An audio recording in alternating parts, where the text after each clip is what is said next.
ఇదే కదా నీ కథ ముగింపులేనిదై సదా సాగదా.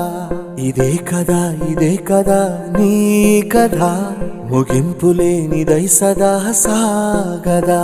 నీ కంటి రెప్పలంచున మనస్సు నిండి పొంగిన ఓ నీటి బిందువే కదా నువ్వెతుకుతున్న సంపద.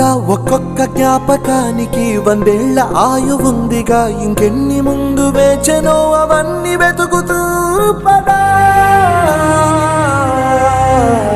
మనుష్యులందు నీ కథ మహర్షిలాగా సాగదా.